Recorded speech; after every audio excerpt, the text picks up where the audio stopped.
প্রথমেই একটু কাছাকাছি অতীতের একটি প্রশ্ন করতে চাই জনাব শফিকুর রহমান, সেটি হচ্ছে যে আওয়ামী লীগ সরকারের মানে অগাস্ট মাসের কথা, প্রথম দিকের কথা বলছি, আওয়ামী লীগ সরকারের নির্বাহী আদেশে আপনার দল তখনও নিষিদ্ধ, কিন্তু 5 আগস্ট সেনাপ্রধানের বৈঠকে আপনি ছিলেন, সেনাপ্রধান আপনার নাম এবং আপনার দলের নাম আলাদা করে বলেছিলেন। আমরা কি জানতে পারি সেনাবাহিনীর সাথে যোগাযোগ আপনার কবে থেকে শুরু হয়েছিল বা আপনাদের কবে থেকে শুরু হয়েছিল? আপনাকে অনেক ধন্যবাদ এত চমৎকার একটা প্রশ্ন করার জন্য। এই সময়টা ছিল খুবই ক্রিটিক্যাল এবং বাংলাদেশ ছিল একটা ক্রিটিক্যাল জাংশনে। তো আমি হঠাৎ করে 1:45-র দিকে আমি একটা ফোন পাই আমার একজন নিকট আত্মীয়, যিনি আগে সেনাবাহিনীতে চাকরি করতেন। তিনি আমাকে ফোন দিয়ে জিজ্ঞেস করলেন যে আপনি কোথায়। আমি বললাম যে আমি তো অমুক জায়গায় আছি। আপনাকে তো আমরা ট্রেস করতে পারছি না, অনেকক্ষণ ধরে আমরা খুঁজতেছি। সেনাপ্রধান এখানে রাজনৈতিক দলের নেতৃবৃন্দকে একটু ইনভাইট করেছেন, সাথে বোধহয় সিভিল সোসাইটিরও 2-1 জন থাকবেন। তা আমরা আপনাকে কিভাবে রিচ করতে পারি? আমি বললাম যে আমি তো অমুক লোকেশনে আছি, আর আজকের সিচুয়েশনটা তো সবার কাছে ক্লিয়ার, গাড়িগুলো চলছে কিনা আমি ঠিক ক্লিয়ার না, এখন কিভাবে আমি আসতে পারি আপনারাই বলুন। ওনারা বললো যে না, সবাইকেই আমরা গাড়ি প্রোভাইড করেছি, আপনার জন্য আমরা গাড়ি পাঠাবো, আমাদের গাড়িতেই আমরা নিয়ে আসবো। আমি বললাম ওয়েল, তাইলে আপনারা আসেন, লোকেশন দিলাম, ওনারা শুরু করলো। আনফরচুনেটলি ওনারা এয়ারপোর্ট রোডে বের হওয়ার পরেই একটা দুর্ঘটনা ঘটে গেল। ফলে এই জনস্রোতের মাঝে পড়ে একটা গাড়ি সেনাবাহিনীর ক্ষতিগ্রস্ত হয়ে গেল। এই অবস্থা দেখে তারা আবার ব্যাক করে চলে গেলেন ক্যান্টনমেন্টের ভিতরে। গিয়ে আমাকে বললেন যে আমরা তো ফেল করেছি, এখন কি করা যায়, সবাই তো আপনার জন্য অপেক্ষা করছে, বাকি সবাই এসে গেছে। আমি জিজ্ঞেস করলাম কে কে এসেছেন। বললেন যে বিএনপি নেতৃবৃন্দ এসেছেন, জাতীয় পার্টির নেতৃবৃন্দ এসেছেন, এবং আসিফ নজরুল সাহেব, অধ্যাপক আসিফ নজরুল সাহেব আছেন। আমি বললাম তাইলে আমি কি করতে পারি? ওনারা বললেন যে আমরাও তো কোনো সলিউশন পাচ্ছি না। আমি বললাম ওকে, আমি ট্রাই করি, আমি আপনাদের কচুক্ষেতের গেট দিয়ে একটু আসার চেষ্টা করি, দেখি কতদূর আমি সাকসেসফুল হতে পারি। তো আমি আমার একজন নিকটতম বন্ধুকে খবর দিলাম, উনি আসলো, উনি বললো যে আজকের দিনটা তো খুবই রিস্কি, আপনি এভাবে যাবেন কিনা। আমি বললাম যে দেখো, আমার জীবনের চেয়ে জাতির প্রয়োজনটা বেশি, যেহেতু সেনাপ্রধান অন্যান্যদেরকে ইনভাইট করেছেন, আমাদেরকেও ফিল করেছেন, তাকে অনার করা আমাদের দায়িত্ব। তো আলহামদুলিল্লাহ কিছু অসুবিধা হলে আমরা গিয়ে পৌঁছি। ততক্ষণে প্রথম দফা মিটিংটা শেষ হয়ে গেছে। আমি যাওয়ার পরে আরো 2 জন আমাদের সাথে। আপনি কি 5 আগস্টের কথাটি বলছেন, তাই না? 5 আগস্টের কথা বলছেন? আমি 5 আগস্টের কথা। অর্থাৎ 5 আগস্টের আগে কি আপনাদের সাথে 5 আগস্টের আগে কি আপনাদের সাথে সেনাবাহিনী কোনো যোগাযোগ? আগে ওনাদের সাথে তো আপনার না, আমি ওনাকে সরাসরি ফিজিক্যালি চিন্তাও না এবং কোনো কথাও। আপনার কাছে কি মনে হয় যে আপনার একটা নিষিদ্ধ রাজনৈতিক দল, ওনার কাছের লোকেরা, জনাব শফিকুর রহমান, আপনার কাছে কি মনে হয় যে আপনার একটা নিষিদ্ধ রাজনৈতিক দল, সেনাবাহিনী প্রধান আপনাদেরকে আমন্ত্রণ জানাচ্ছেন আলোচনা করার জন্য, সেটি আসলে মানে কতটা যৌক্তিক বা কতটা গ্রহণযোগ্য? আপনার কাছেও কি এটি খুব গ্রহণযোগ্য মনে হলো? আপনার কাছে মনে হয় না যে এটা একটা ট্র্যাপ হতে পারে, এটা অন্য জিনিস হতে পারে? কারণ আপনি তো আসলে একটা নিষিদ্ধ রাজনৈতিক দলের আমির তখনও। আমি আসলে এটা মোটেই মনে হয়নি এবং আমি মনে করিও নি। আপনি এখন নিশ্চয়ই জানতে চাইবেন যে কেন আপনি মনে করলেন না। আমি মনে করি না এই কারণে, আপনি লক্ষ্য করবেন যে 1 আগস্ট যখন আমাদেরকে নিষিদ্ধ ঘোষণা করা হয়, তখন প্রেক্ষাপটটা কি ছিল? হঠাৎ করে বিনা কথার মতো একটা ঘটনা উনি ঘটায় ফেললেন, তৎকালীন প্রধানমন্ত্রী।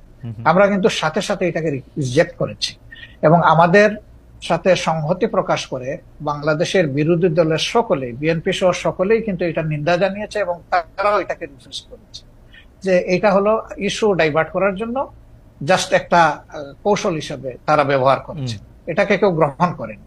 কাজে আমাকে যখন দাওয়াত দেওয়া হয়েছে, আমি এটা অস্বাভাবিক মনে করিনি। আমি মনে করেছি যে এটা জাতির প্রয়োজনে এবং আমাদের দলীয় আপনার কাছে কি মনে হয় যে এই সরকারের সাথে আপনার একটা নিবিড় সম্পর্ক রয়েছে? বা অনেকে এটাও বলে থাকেন যে আন্দোলনটি হয়েছে আওয়ামী লীগ সরকারের বিরুদ্ধে, অবশ্যই আওয়ামী লীগ সরকার ফেসিস্ট একটি সরকার ছিল, যে সরকার 15 বছর ধরে মানুষের গণতান্ত্রিক অধিকার হরণ করে রেখেছিল, কিন্তু এই সরকারের বিরুদ্ধে যে আন্দোলন হয়েছিল, সেই আন্দোলনে কি জামায়াত ইসলামের একটা বড় ভূমিকা ছিল? এই সরকার যারা এই করতে এসছে, তাদের কি আসলে, তাদের সাথে কি জামায়াত ইসলামের একটা অনেক নিবিড় সম্পর্ক রয়েছে? কেন আমি এই প্রশ্ন করছি একটু আমি বলে রাখি। আমরা কিন্তু দেখতে পাচ্ছি ঢাকা সহ বা মানে ঢাকা, যদি আমি স্পেসিফিক আমি কিছু নাম বলি, পাবলিক ইউনিভার্সিটিগুলির উপাচার্য পদে বা অন্যান্য অনেক কি পজিশনে যাদের নিয়োগ দেওয়া হচ্ছে, অনেকেই বলছে তারা আপনাদের লোক। এই সরকারের মধ্যে জামায়াতে ইসলামী সবচেয়ে বেশি ডালপালা মিলছে বা সবচেয়ে বেশি প্রভাব বিস্তার করছে, এরকম দেখা যাচ্ছে, মনে হচ্ছে। ওয়েল, আপনি যেটা বলেছেন সেটা আমি এইভাবে দেখছি না। আমি দেখছি যে উপদেষ্টার মহোদয়দের সাথে আমাদের একদিনই কিন্তু ফর্মাল সিটিং হয়েছে। পার্সোনালি কারো কারোর সাথে সম্পর্ক আছে, তাদের সাথে হয়তো পার্সোনাল লেভেলে কথা হচ্ছে, কিন্তু ফর্মাল মিটিং আমাদের একদিনই হয়েছে, যেদিন প্রথমে বিএনপি কে ডাকা হয়েছিল, তারপরে আমাদেরকে, এরপরে অন্যান্য দলকে একত্রে ডাকা হয়েছিল। 3টা স্লটে তারা কনভারসেশন করেছিলেন বা ভিউজ এক্সচেঞ্জ করেছিলেন। তা আমরা সেখানে একটা কথা বলেছিলাম যে এখানে ব্যাপক সংস্কারের প্রয়োজন হবে, 15.5 বছরের অনেক জঞ্জাল সৃষ্টি হয়েছে, এটা তো ক্লিয়ার করা লাগবে। তা আমাদের কথা একটাই থাকবে যে আপনাদের দৃষ্টিতে যারা ইফিশিয়েন্ট, কম্পিটেন্ট এবং স্মার্ট এবং এই দায়িত্ব পালনে যারা সক্ষম, তাদেরকে আপনারা বিভিন্ন জায়গায় পদায়ন করবেন। আমরা কোনো নির্দিষ্ট নাম আপনাদের কাছে রেফার করতে চাইনি, এটা আপনাদের নিরপেক্ষ বিবেচনার উপর, বিবেকের উপর আমরা ছেড়ে দিলাম। আর যারা এখানে নিয়োগ পাচ্ছেন, কোন শিক্ষককেই আমরা বা অন্য কোনো দলের এইভাবে আমি আসলে কালার করতে একেবারে মোটেই রাজি না। কারণ শিক্ষক শিক্ষকই, তার মর্যাদা সকল ছাত্রের কাছে, তার পরিচয়, তিনি একজন শিক্ষক। সেই হিসাবে তাকে যদি কোনো দলীয় রূপ দেওয়া হয়, তাহলে এটা তাদের প্রতি জাস্টিসও হয় না, আর তারা দায়িত্ব পালনেও সেই রকম সক্ষম হবেন না। এই জন্য এই বিষয়টাকে কে কিভাবে দেখছেন আমরা জানি না, কিন্তু আমরা এইভাবে দেখছি। ওকে, আপনারা কি তাহলে শিক্ষককে আপনারা শিক্ষকই বলতে চাইছেন? আমি জাস্ট এক লাইনে জানতে চাইতেছি, আওয়ামী লীগও যাদেরকে নিয়োগ দিয়েছিল তারা তো শিক্ষকই ছিলেন, কিন্তু তাদের কিন্তু আমরা দেশব্যাপী, রাষ্ট্রব্যাপী বিভিন্ন জায়গায় বিভিন্ন অমর্যাদা হতে দেখেছি। তাদেরকে পদত্যাগ করতে বাধ্য করা হয়েছে, তাদেরকে বিভিন্ন ধরনের লাঞ্ছনা বা গঞ্জনার মধ্যে দিয়ে যেতে হয়েছে। সেটা আপনি আসলে কিভাবে দেখেছেন? জামাত ইসলাম কিভাবে দেখেছেন? আমি কিভাবে দেখছি সেটা একটা ইম্পর্টেন্ট প্রশ্ন। যারা শিক্ষক হিসেবে তখন বিভিন্ন পদে দায়িত্ব পালন করছিলেন, কেউ বিসি ছিলেন, কেউ প্রো বিসি ছিলেন, প্রক্টর ছিলেন, অ্যাসিস্ট্যান্ট প্রক্টর ছিলেন, প্রভোস্ট ছিলেন, এই ধরনের বিভিন্ন বিশ্ববিদ্যালয়ে যে কাঠামোটা থাকে, প্রশাসনিক কাঠামো। কিন্তু আমরা সেখানে কি দেখলাম? আমরা সেখানে দেখলাম যে বছরের পর বছর সেখানে একটা ছাত্র সংগঠন দাপিয়ে বেড়াচ্ছে, সবকিছুতে গণরুম সৃষ্টি করেছে, মানুষ পিটিয়ে মারছে, ঠান্ডার মধ্যে রেখে দিয়েছে ফেলে। সেখানে সে নিউমোনিয়া আক্রান্ত হয়ে একটা ছেলে ঢাকা বিশ্ববিদ্যালয়ের মারা গেল। তারপরে বুয়েটের আবরারের যে ঘটনা, অত্যন্ত নৃশংস ঘটনা। সেই ক্ষেত্রে আমরা কিন্তু শিক্ষকদের কাছে যা আশা করি সেই পারফরমেন্সটা তারা কিন্তু তখন করেন। কিন্তু তারপরেও আমি বলবো যে শিক্ষকের অমর্যাদা এটা কোনোভাবেই হওয়া উচিত নয়। তার আলটিমেট পরিচয় তিনি একজন শিক্ষক। তিনি যদি তার কার্যকলাপের কারণে তার নিজের শিক্ষার মর্যাদা নষ্ট করেও থাকেন, তবুও শিক্ষককে কেউ অমর্যাদা করুক, এটা আমাদের মোটেই পছন্দ না। আচ্ছা, আমি একটু আবার অনেক বিষয় নিয়ে আপনার সাথে কথা বলতে হবে। আমরা অনেকে, মানে আপনি এসেছেন বলে অনেকে আমাদের অনুষ্ঠান দেখছেন, সেজন্য আপনি আমার তাড়াহুড়াকে একটু ক্ষমা সুন্দর দৃষ্টিতে দেখবেন, কিন্তু অনেক বিষয় নিয়ে আপনাকে প্রশ্ন করতে হবে, অনেক বিষয় আমাদের জানার আছে। আমি একটু আপনার গঠনতন্ত্র থেকে, জামাত ইসলামের গঠনতন্ত্র থেকে একটু পড়ি। জামাত ইসলামের গঠনতন্ত্রের 6 বলছে যে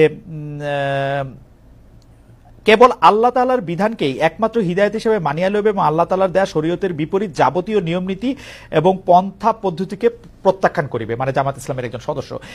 তো আমরা যদি ধরে নেই জামাত ইসলামী একটা ইসলামী শরীয়তের বিপরীত নয় এমন একটা শাসন ব্যবস্থা বা এমন একটা রাষ্ট্র ব্যবস্থা কামনা করে বা আশা করে, তাহলে সেটা আসলে কার মডেল বা কোন পৃথিবীর আর কোন দেশের আদলে? মানে এটা কি পাকিস্তানের আদলে, এটা কি সৌদি আরবের আদলে, এটা কি ইরানের আদলে, এটা কিসের আদলে আসলে?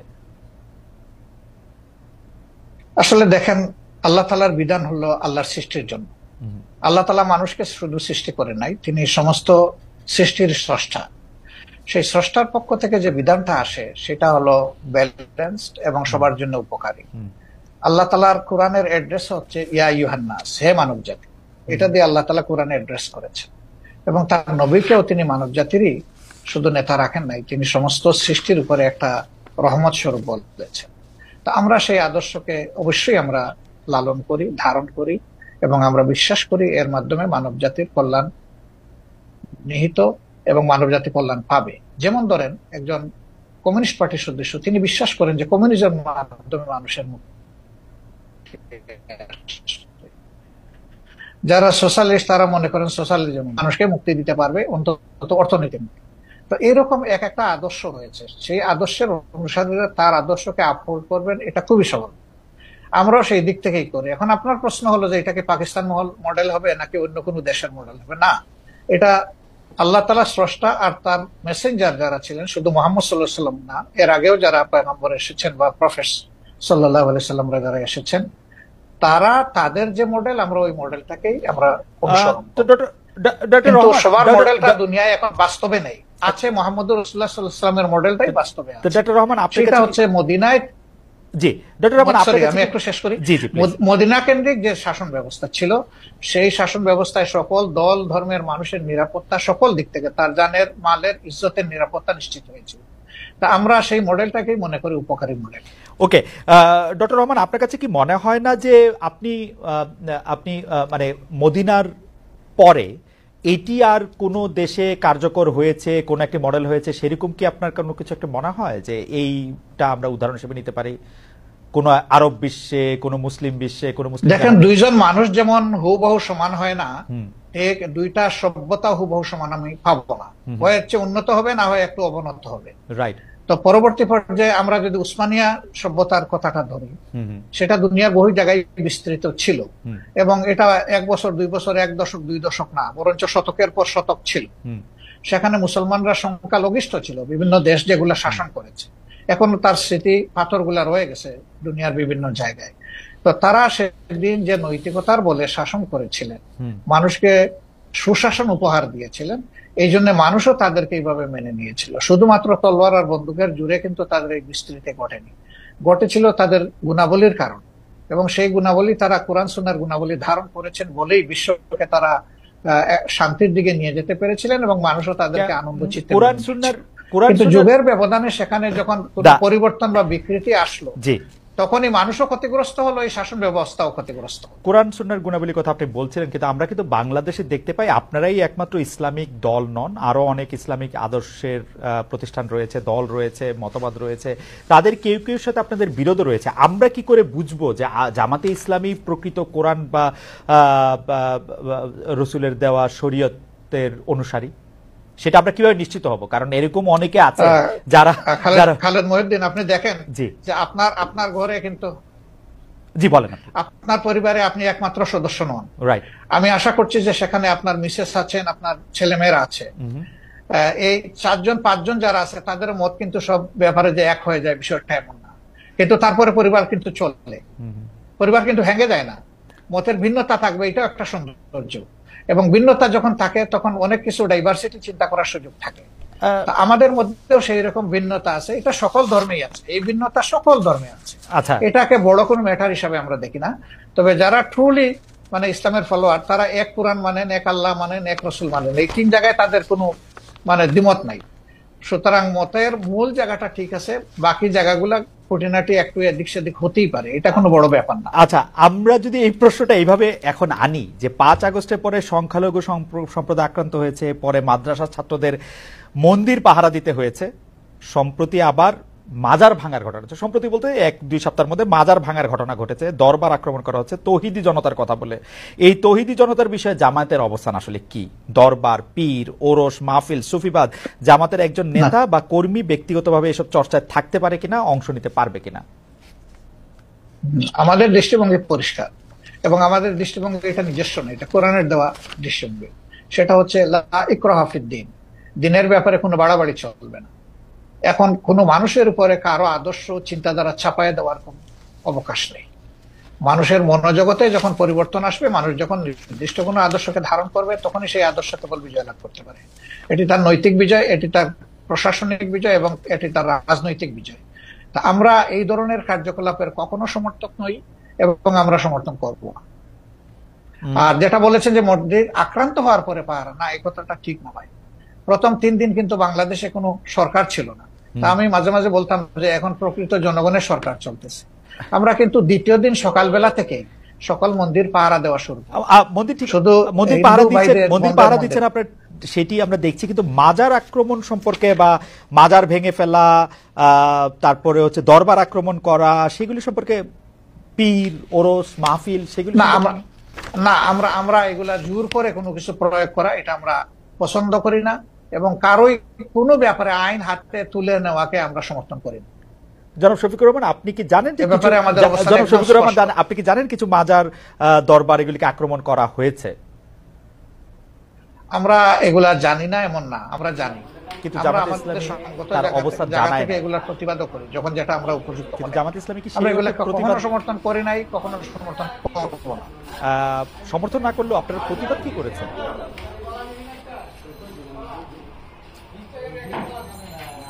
ডক্টর শফিকুর রহমান, আপনারা কি প্রতিবাদ করেছেন?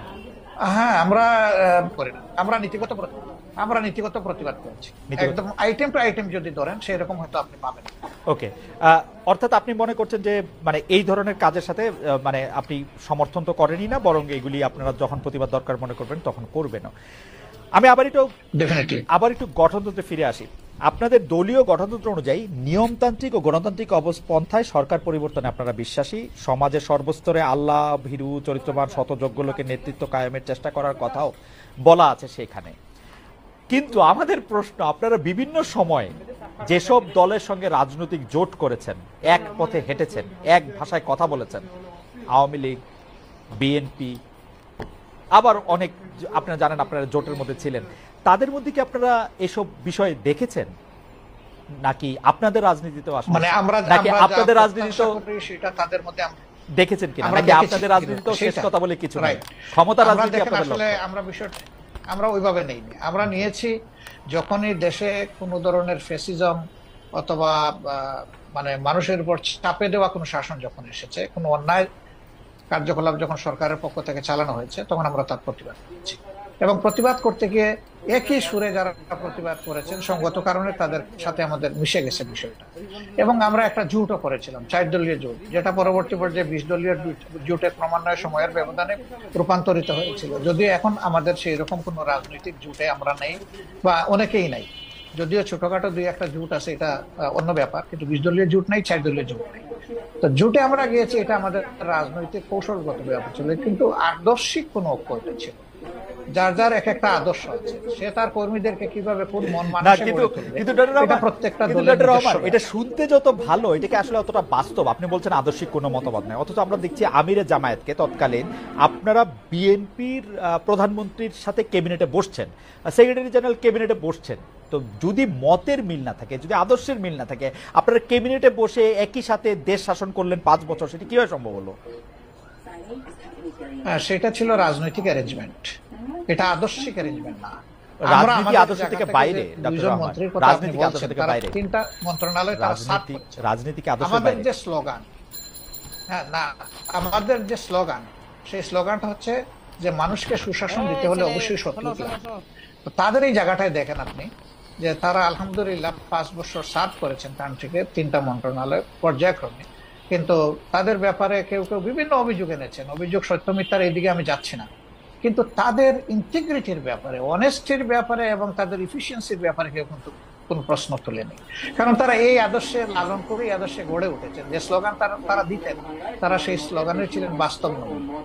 অন্যদেরকে তো ঘর আমরা ঠিক করে দিতে পারবো, অন্যরা তাদের মতো করে তাদের যেভাবে পছন্দ করেছে সেভাবে। আজকে যদি এখন আপনি বলতে পারেন আজকে আওয়ামী লীগের সাথে আপনার আদর্শিক জোট না হলে আওয়ামী লীগের সাথে আপনার রাজনৈতিক জোট হতে পারে, আওয়ামী লীগের সাথে হবে কিনা এটা বলা কঠিন। কারণ যে আওয়ামী লীগ তার নিজের দেশের মানুষকে জনগণের কেনা অস্ত্র দিয়ে গুলি চালাইতে পারে এবং গণহত্যা করতে পারে, তাদের তো রাজনীতি করা তো বহু চিন্তা ভাবনার। তো পাকিস্তান আমলে তো পাকিস্তান আমলে 1971 সালে তো আমাদের পয়সা দিয়ে কেনা অস্ত্র দিয়ে বাঙালিদের মারা হলো, কিন্তু জামাত ইসলামী তো তার বিরোধিতা করে নাই। হ্যাঁ, তার বিরোধিতা করে নাই, করেছে, সেই প্রশ্নে আমি আজকে যাব না। 2টা কারণে যাব না। আমি একজন মানুষ, ফরওয়ার্ড লুকিং মানুষ। আমি ওই যে পিছনের দিকে মানে বেশি দৌড়াদৌড়ি ছুটাছুটি করাকে একটা জাতির জন্য কোনো ইতিবাচক বিষয় মনে করি না। 2 নম্বর হলো, এই ধরনের বিষয়ের যত বেশি চর্চা হবে জাতি তত বেশি বিভক্ত হবে। একটা বিভক্ত জাতি কখনো দুনিয়া সম্মানের আসনে বসতে পারে না। সম্মানের আসনে বসতে হলে, সত্যিকারের উন্নয়ন এবং শান্তি দেশবাসীকে উপহার দিতে হলে কিছু পয়েন্টে অন্তত পক্ষে সবাইকে একমত হতে হবে, দেশের স্বার্থের ব্যাপার যেখানে জড়িত। তা আমি ওই বিষয়ে যাচ্ছি না। দ্বিতীয়, আমি আরেক কারণে যাব না, যে তখন আমি এনাফ ম্যাচিউর না, বয়সের দিক থেকে আমি বুদ্ধি, রাজনীতিকে অ্যানালাইসিস করার শক্তি আমার ছিল না। আমি এই আঙ্গিনার কেউ ছিলাম। শফিকুর রহমান, মানে ওই আমলে মানে আসতেছি, কথাটা আমাকে শেষ করতে দেন। কিন্তু এটা তো ঠিক যে লাখ লাখ মানুষ মারা গেছে, কয় লাখ মারা গেছে এই বিতর্কেও আমি যাব না। আমি ওই বিতর্ক পছন্দ করি না। একটা মানুষের যদি নিরীহ মানুষ অন্যায় ভাবে মারা যায়, সেটাও তো অন্যায়, সেটাও তো অপরাধ। সুতরাং এই কাজ যারা করেছে অবশ্যই এটা নিন্দনীয়, ব্যাপারে কোন সন্দেহ নেই। ডক্টর শফিকুর রহমান, এতে আমারও কোনো সন্দেহ নেই, কিন্তু শুধু আমি এটা বলছিলাম যে আমাদের যদি কোনো একটা বিষয় বিশ্লেষণ করার জন্য ওই সময়ের ব্যাপারে যদি যথেষ্ট মানে মানে ওই উপস্থিতিটা না থাকে, আপনি এটা থেকে বলতেই পারেন যে আপনি আসলে ওই ব্যাপারে বলতে চান না। কিন্তু দল হিসাবে জামায়াতে ইসলামের নিশ্চয়ই একটি অবস্থান পরিষ্কার করার ব্যাপার রয়েছে, সেটি আপনি আরেকদিন বলবেন বলছেন, সেটা আমরা আরেকদিন শুনবো। সেটি আমরা একটু জোটের রাজনীতি প্রসঙ্গে আসি। আমরা একটু বিএনপির সাথে জামায়াতে ইসলামীর দূরত্ব, একটা জোট তো ছিল, সেই জোটের থেকে যে বিএনপির সাথে যে দূরত্বটা বাড়লো, এইটার কারণ কি বলে আপনি আসলে মনে করেন? মানে মানে মানে আপনি কি মনে করেন যে বিএনপির সাথে আসলে কেন আপনি বলতে পারেন জোট জোট নেই, কিন্তু আচ্ছা, দেশের স্বার্থে আমরা কিন্তু দূরত্বে নাই। আমাদের মূল জায়গাগুলোতে আমাদের কোনো দ্বিমত নাই, কিন্তু যেহেতু দল দুইটা পৃথক এবং আমাদের এখন কোনো জোট বিদ্যমান নাই, সেই কারণে যার যার অবস্থান থেকে যে যেটা সঠিক মনে করতেছেন বক্তব্যটা সেভাবেই রাখবেন, এটাই নেচার। এবং একজন দেশের আপনি সচেতন নাগরিক হিসাবে রাজনীতি যদি বাদও দেন, আপনার চোখের সামনে যদি কোনো ভালো কাজ হয় তাকে আপনার অ্যাপ্রিসিয়েট করা দরকার। আবার কেউ যদি কোনো মন্দ কাজ করে তাকে সংশোধনেরও আপনার চেষ্টা করা দরকার। তো দেশের স্বার্থে যদি আমি কথা বলি এবং আমাকে যদি কেউ ক্রিটিসাইজ করে, আমি এটাকে ওয়েলকাম, কারণ ক্রিটিসিজম না হলে পারফেকশন আসে না। আর মানুষ কেউ ভুলের ঊর্ধ্বে না, আমরা ভুল করতেই পারি, ব্যক্তিগতভাবেও করতে পারি, আবার সামষ্টিকভাবে দলগতভাবে আমরা। ভুল যদি কেউ ধরিয়ে দেয় সেই তো আমার প্রকৃত বন্ধু। আর যারা সমালোচনা করে তাদেরকে আমি বন্ধু হিসাবে নিই, কিন্তু আমার ভুল দেখেও যারা নীরব থাকে আমি তাদেরকে বন্ধু মনে করি না। ওকে। ডক্টর শফিকুর রহমান, আমরা কিন্তু দেখতে পাচ্ছি যে এই সরকারের মেয়াদ বা নির্বাচন প্রশ্নে আপনি মনে করছেন বা আপনার দল মনে করছেন যে এই সরকারকে একটু যৌক্তিক সময় দেওয়া প্রয়োজন। বিএনপি মনে করছেন যে ইলেকশনের ঘোষণা বা ইলেকশনের একটা রোডম্যাপ যে সরকার ঘোষণা করছে না, সেটি একটি ঠিক কাজ নয়। তো এই ক্ষেত্রে কি আপনাদের মধ্যে বিএনপির সাথে কোনো আলাপ আলোচনা হচ্ছে? আপনারা কি একটি জায়গায় আসতে পারবেন, নাকি আপনাদের অবস্থান এরকমই থেকে যাবে?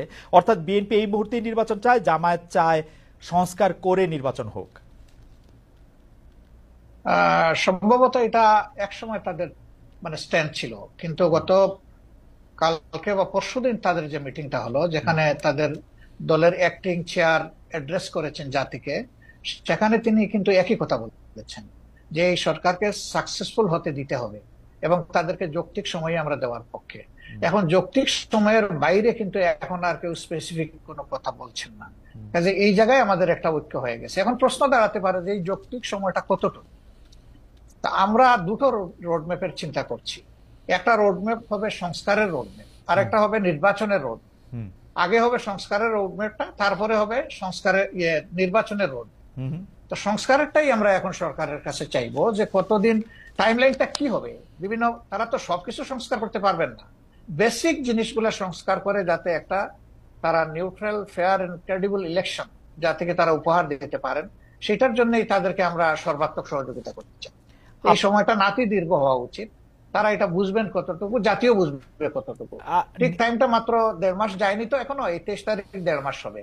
আমরা একটু অবজার্ভ করছি, একটু সময় নিচ্ছি। ওকে, নির্বাচন সংস্কারের প্রসঙ্গটা আমরা একটু পরে আসি, বা আপনি যখন বলবেন তখন বলতেই পারেন। সংবিধান সংস্কারের প্রসঙ্গে আমি আপনার কাছে জানতে চাইতে পারি যে আপনাদের গঠনতন্ত্র পরে আমি যতটুকু বুঝেছি বা আপনাদের কথা শুনে আমি যতটুকু বুঝেছি যে আপনারা আসলে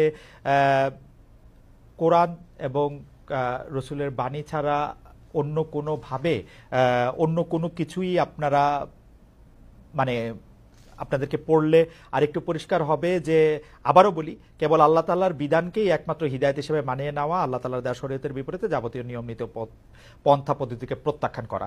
এখনকার যে গণতান্ত্রিক সিস্টেম, সংবিধানের সিস্টেম, সেটা তো অনেকটা ওয়েস্টার্ন ডেমোক্রেসি বা যেটাকে আমরা বলি যে ওয়েস্টমিনিস্টার ডেমোক্রেসি, সেইটার আদলে অনেকখানি করা। তো সেইটা কি আপনাদের সাথে সাংঘর্ষিক না? আপনারা যদি এটা পরিবর্তন করেন আপনাদের মতের সাথে আর কি। না, মোটেই না। এটা যদি আপনি পরিবর্তন করেন তাহলে কি আপনাদের মতো করে সংবিধান পরিবর্তন হবে না কি? না, আমি আগেই বলেছি যে প্রত্যেকটা দলের এক একটা আদর্শ থাকবে, এটা খুবই স্বাভাবিক। একটা পলিটিক্যাল আইডিওলজি তার থাকবে, সবার আছে। সংবিধানটা কেমন হবে? যে যারটা ভেন্টিলেট করবে। Democracy itself not a ism, এটা একটা প্রসেস। আপনি ইজমে যাবেন, মানুষের কাছে আপনার প্রোডাক্ট আপনি ফ্লোট করবেন, আপনার বক্তব্য আপনি তুলে ধরবেন, আপনার আদর্শ আপনি তুলে ধরবেন। বেশিরভাগ জনগণ যখন আপনার আদর্শকে সাপোর্ট করবে তখন স্বাভাবিক কারণেই বুঝতে হবে যে এই দেশের মানুষ এটাই চাচ্ছে, যে আদর্শটাই চাক। ওকে, আমার আদর্শ যতদিন পর্যন্ত বেশিরভাগ মানুষ সাপোর্ট করবে না, আমাকে ধৈর্য ধরেই সেই পথে থাকতে হবে। ইসলামের ডেমোক্রেসির জায়গাটা কেমন? মানে ইসলাম কি, আপনি মদিনার কথা বলছিলেন, আমাদের রসুল সাল্লাল্লাহু আলাইহি ওয়াসাল্লাম বা তার পরে যেসব খলিফা অন্তত 4 জন 5 জন যেভাবে নির্বাচিত হয়েছিলেন বা যেভাবে ইয়েতে বসছিলেন, সেটি কি গণতান্ত্রিক উপায়ে নির্বাচিত হয়েছিলেন তারা? অবশ্যই, অবশ্যই। তারা তখন যারা মানে সমাজে মতামত দেওয়ার মতো সেই পর্যায়ের লোক ছিলেন, তাদের সকলকে নিয়ে তারা বসেছেন মসজিদে নববীতে অথবা অন্য কোনো জায়গায় বসে তাদের অধিকাংশের মতের ভিত্তিতেই অ্যাপয়েন্টমেন্ট গুলা হয়েছে। আপনি আপনি তাই মনে করছেন? তাই মনে করছেন, এটাই ফ্যাক্ট, এটাই হিস্ট্রি। তারপরে যখন এরপরে দেখেন, তারপরে যখন আব্বাসীয় উমাইয়া বা ওসমানিয়ারা, বিউটিটা দেখেন আমাদের দেশে। জি, না, সেটা তো আমি খেলাফতে নিচ্ছি না, আমি খেলাফতের যুগটা বলতেছি। এরপরে ধরেন যখন হলো, এই খলিফা যখন কেউ হয়ে গেলেন, তিনি কিন্তু অ্যাবাব অল ইন অল হইতে পারলেন না। এই ধরনের বহু ঘটনা আছে, আমি এখন কথা লম্বা হবে সেই উদাহরণ আমি দিচ্ছি না, বহু ঘটনা। মানুষ সেখানে হাইলি ডেমোক্রেটিক রাইট এক্সারসাইজ করেছে, আলহামদুলিল্লাহ। আচ্ছা, এটা যদি আমি বাংলাদেশের ক্ষেত্রে এইটাকে একটু বলি, যে আপনাদের গঠনতন্ত্রে ইসলাম প্রচার, ইসলামের দাওয়াত, ব্যক্তি জীবনে ইসলাম চর্চার বিষয়টা নিয়ে বারবার বলা হয়েছে। এক্ষেত্রে বাংলাদেশের অমুসলিম নাগরিকদের জন্য বা যারা ইসলাম বিশ্বাস করবে না তাদের জন্য জামাত ইসলামী রাজনীতি করার সুযোগটা আপনি কেমন দেখেন? আদৌ কোনো সুযোগ আছে কিনা? আমি পড়ছিলাম গঠনতন্ত্র, সেখানে আমি দেখতে পাচ্ছিলাম যে তারা সকল কিছু মেনে নিলে বড়জোর সহযোগী সদস্য হতে পারবেন। এটা বাংলাদেশের সংবিধানের সাথে সাংঘর্ষিক হবে না? বাংলাদেশের সংবিধান বলছে সবার জন্য অধিকার সমান হবে, কিন্তু আপনারা বলছেন যে মানে তারা আসলে একটা নির্দিষ্ট পর্যায় পর্যন্ত শুধু যেতে পারবে। এইটাকে আপনি একটু সাংঘর্ষিক মনে করেন? এটা আপনার একটা ভাইটাল কোয়েশ্চেন, অবশ্যই গুরুত্বপূর্ণ প্রশ্ন। দেখেন, আমরা তো কাউকে ইম্পোজ করব না, আমাদের আদর্শটা গ্রহণ করতে এবং দলে আসতে আমরা ইম্পোজ করব না, কিন্তু দলের দরজা তাদের জন্য বন্ধ করা যাবে, আমরা দরজা খোলা রেখেছি। প্রয়োজনে গঠনতন্ত্র তো আল্লাহর কোরআন না, কোরআনের আলোকে রচিত। কোরআন পরিবর্তন করা যায় না, কিন্তু গঠনতন্ত্র পরিবর্তন করা যায়। আমাদের গঠনতন্ত্রের দেখেন যে 22-23তম সংস্করণ পর্যন্ত হয়তো আছে, আপনি পাবেন। রাইট। তার মানে কি? তার মানে হলো আগের যে জিনিসটা আমরা মনে করেছি পরিবর্তন করা দরকার, মূলনীতি ঠিক রেখে যুগের চাহিদাকে অ্যাড্রেস করা দরকার, সেটা আমরা করেছি। হবে, সবগুলাই হবে, অ্যাকোমোডেশন হবে, কোনো সমস্যা হবে না ইনশাআল্লাহ। এই প্রসঙ্গে প্রশ্নটা করে ফেলি যে আমরা আপনাদের গঠনতন্ত্রে যেরকম পড়তে পারছি যে 33 ভাগ 2020 সালের মধ্যে নারী সদস্য সম্পৃক্ত হওয়ার কথা, সেটা হয়েছে কিনা? নারী নেতৃত্বের দিক বিবেচনা করলে নারীরা জামায়াতের কোন পদ পর্যন্ত যেতে পারবেন? এটি 1 নম্বর প্রশ্ন। 2 নম্বর প্রশ্ন হচ্ছে, জামাতের গঠনতন্ত্রে একটা বড় পরিবর্তন এসেছিল কিন্তু আসলে নির্বাচন কমিশনের নির্দেশে। আপনারা তখন এটা খুব খুশি মনে পরিবর্তন করেছেন, সেটা না, কিন্তু এটা করেছেন। এই প্রসঙ্গে আপনি একটু কি বলবেন? দুটি প্রশ্ন। আসলে আমরা যেটাই করি আমরা ডেমোক্রেটিক ওয়েতে করি, আলাপ আলোচনা করেই করেছি, আমরা একমত হয়ে করেছি। 2 নম্বর হচ্ছে নারী মানে কোটার প্রপোর্শনের যে বিষয়টা বলেছেন, আমরা 33 না, আলহামদুলিল্লাহ এখন নারীদের প্রপোর্শন হচ্ছে 44% আমাদের সংগঠন, এবং তারা আমাদের কেন্দ্রীয় সুরায় আছেন, কর্ম পরিষদে আছেন, সব জায়গায় তারা আছে। আচ্ছা, একটি গ্রহণযোগ্য নির্বাচন অন্তর্বর্তী সরকারে করতে হবে। একটি জনপ্রিয় প্রশ্ন এরকম যে আপনারা আওয়ামী লীগকে নির্বাচনে অংশ নিতে দেওয়ার পক্ষে নাকি বিপক্ষে? আওয়ামী লীগ আপনাদের কোনো রাজনৈতিক স্পেস না নিলেও আপনি আওয়ামী লীগের নাম উল্লেখ না করে কোনো ধরনের জুলুম না করার কথা ঘোষণা দিয়েছেন। অনেকে বলেছেন যে এই ঘোষণা না দেওয়ার কে আপনি? এই প্রসঙ্গেও যদি আপনি বলেন। না, এই ঘোষণা দেওয়ার কে প্রশ্ন করেছে? জি, আসলে আমি আওয়ামী লীগের নাম নেই আর আওয়ামী লীগকেও আমি ইন্ডিকেট করি। শুধু আওয়ামী লীগ আমাদের উপরে জুলুম করে নাই, আরো অনেক পক্ষ আমাদের উপরে জুলুম করেছে। দল হিসাবে আমাদের উপরে যে জুলুমটা করা হয়েছে, যেমন ধরেন আমাদের নিবন্ধন কেড়ে নেওয়া হয়েছে, আমাদের প্রতীক কেড়ে নেওয়া হয়েছে, আমাদের অফিসগুলা সিলগালা করা হয়েছে, আমাদের শেষ পর্যন্ত তারা দিশাহারা হয়ে আমাদেরকে নিষিদ্ধ ঘোষণা করেছে। এই যে কাজগুলা দলের উপরে যে জুলুম করেছে, আমরা বলছি যে এটা প্রতিশোধ আমরা নেব। কারণ প্রতিহিংসার জন্ম নেই, আর প্রতিশোধ যখনই নিতে যাব তখন আইন হাতে তুলে নেওয়া হয়। আমরা আইন হাতে নেওয়ার ব্যাপারে আমরা বিশ্বাসী না। কিন্তু সাথে সাথে এই কথাটা আমরা বলেছি যে ভিকটিম এবং ভিকটিম ফ্যামিলি যদি আইনের আশ্রয় নেয়, এটা তাদের রাইট, ন্যায় বিচার পাওয়া, তাহলে আমরা তাদেরকে সর্বাত্মক সহযোগিতা করবো। আমরা স্ট্যান্ড থেকে সরিনি, আমাদের স্ট্যান্ড আছে। এখানে আওয়ামী লীগের নামও নেওয়া হয়নি, আওয়ামী লীগকে ইন্ডিকেটও করা হয়নি, এটা ছিল একটা সামগ্রিক বক্তব্য। আমার এই বক্তব্যটাকে টুইস্ট করা হয়েছে, যে জামাতের আমির আওয়ামী লীগকে ক্ষমা করে দিয়েছেন এবং সাধারণ ক্ষমা ঘোষণা করেছেন। প্রথমটা তো নাই, দ্বিতীয়টা করার আমি কে? একটা রাষ্ট্রে সাধারণ ঘোষণা করার একমাত্র ব্যক্তি হচ্ছেন রাষ্ট্রপ্রধান, যিনি অর্থাৎ প্রেসিডেন্ট। তিনি ছাড়া প্রধানমন্ত্রী এটা পারে না, আর কেউই পারে না। আমি কে এটা করার? আমার তো কোনো অধিকার নাই। বরঞ্চ আমরা বারবার বলে আসছি যে যাদের উপরে জুলুম হয়েছে, যারা ক্ষতিগ্রস্ত হয়েছে, নিহত আহত গুম হয়েছে, তার সম্পদ হারা হয়েছে, চাকরি হারা হয়েছে, তারা অবশ্যই মামলা করবে এবং তাদেরকে আমরা সঙ্গত সহযোগিতা করব। আহ, আচ্ছা, এইটি অবশ্য আমাদের একটি প্রশ্ন, কারণ হচ্ছে যে পত্রপত্রিকায় যেটি ছাপা হলো আওয়ামী লীগকে ক্ষমা করে দেওয়ার ঘোষণা জামায়াতের আমিরের, অনেকেই বলেছেন যে আপনি হয়তো খোলা মনে সাদা মনে সেই ক্ষমাটি ঘোষণা করতেই চেয়েছেন, কিন্তু পরে যখন আপনার দলের লোকেরা বা আপনি ফিরে গিয়ে চাপের মুখে সেটি আবার একটু বক্তব্য অন্যরকম করছেন। বিষয়টি কি ঠিক? মোটেই না, আমি মোটেই না। আমার বক্তব্য টুইস্ট করা হয়েছিল, সেটাকে আমি ক্লিয়ার করেছি। কোনো চাপও ছিল না আমার উপরে, এবং আমি এখানে কোনো হীনমন্যতায় ভুগিনি। আমি যা ভালো মনে করেছি, খোলা মনে সেটি বলেছি। আচ্ছা, আরেকটি প্রশ্ন আসতে চাই, সেটা হচ্ছে বৈষম্য বিরোধী যে ছাত্র আন্দোলনের যে রাজনৈতিক প্ল্যাটফর্ম, সেটি নিয়ে। আমি সরি, একটু আপনাকে ইন্টারাপ্ট করব। আপনি বলেছিলেন যে আওয়ামী লীগ নির্বাচনে আসুক, তারা রাজনীতি করুক, এটা আমি চাই। জি, আগে আওয়ামী লীগকে ডিসিশন নিতে হবে তারা আসলেই রাজনীতি করবে কিনা, তারা আসলেই রাজনীতি চায় কিনা। কারণ তারা যখনই ক্ষমতায় গিয়েছে তখন তো তারা রাজনীতির বাইরে চলে গেছে। প্রথম পিরিয়ডে শেখ মুজিব সাহেব জীবিত থাকা অবস্থায় তো তিনি বহুদলীয় গণতন্ত্রকে একদম শেষ করে দিয়ে একদলীয় বাকশাল কায়েম করেছেন। আওয়ামী লীগ যখনই ক্ষমতায় এসেছে সেই জিনিসটাই এস্টাবলিশ করার চেষ্টা করছে। এবারও তারা কিন্তু সে পথেই হাঁটছিল, এবং তাদের নেতারা বলতেন যে আমরা বাকশালের চেতনা অন্তরে ধারণ করি।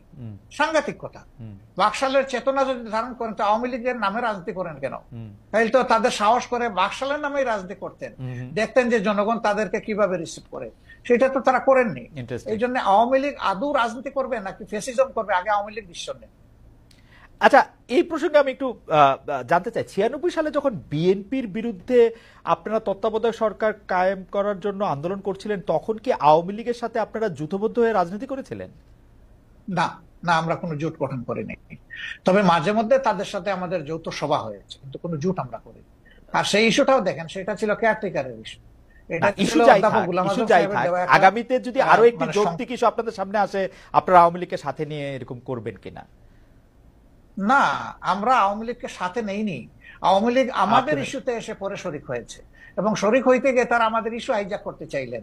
স্বয়ং শেখ হাসিনা বলে ফেললেন যে এটা তার মানুষ, মানে তার ব্রেইনের প্রোডাক্ট, ব্রেইন চাইল্ড এই কেয়ারটেকার সরকার। মানুষ হাসলো এটা নিয়ে, যে এর 2 বছর আগে জামাত ইসলামের পক্ষ থেকে Abbas Ali Khan on behalf of professor Golam Azam, তিনি কিন্তু এই কেয়ারটেকারের ফর্মুলা জাতির সামনে উত্থাপন করেছিলেন একটা জনসভার মাধ্যমে।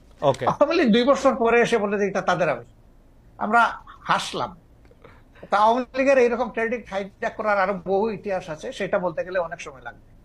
আমরা দর্শকদের যে প্রশ্ন করেছিলাম সেটি আসলে আপনি এখন মিস ইন্টারপ্রিটেশন বলছেন, সেই মিস ইন্টারপ্রিটেশন থেকে আমরা দর্শকদের কাছে প্রশ্ন করেছিলাম যে আওয়ামী লীগ সরকারের জুলুম সম্প্রতি দল হিসাবে ক্ষমা করার ঘোষণা দিয়েছে বাংলাদেশ জামাতে ইসলামী, জামায়াতের অবস্থান সঠিক বলে মনে করেন কিনা? শতকরা 73% দর্শক মনে করছেন যে না, এটি সঠিক নয়। শতকরা 27% দর্শক মনে করছেন যে। কিন্তু আপনার প্রশ্ন, আমি যদি বলি বিনয়ের সাথে, যে আপনার প্রশ্নটাই তো সঠিক হয় না। সেটি তো আমরা আপনার বক্তব্যে পরিষ্কার হলাম যে আমাদের প্রশ্ন সঠিক হয় নাই। তবু যেহেতু যে প্রশ্নটি করেছিলাম, আবার দেন একটু দেখি তারা কি বলে। হ্যাঁ, না ঠিক আছে, আমরা আবারও নিশ্চয়ই এটি আবার জানতে চাইবো যে আমরা আরেকটি করব যে এটি আসলে উনার বক্তব্য নয়, বা উনার বক্তব্যকে একটু মোচড় দেওয়া হয়েছে, যেটি ডক্টর শফিকুর রহমান। একটু না, ভালোই মোচড় দেওয়া হয়েছে। কিন্তু এটি সবাই দলবদ্ধভাবে এই মোচড়টি কেন দিল বা দিতে পারলো বলে আপনার মনে হয় ডক্টর শফিকুর রহমান?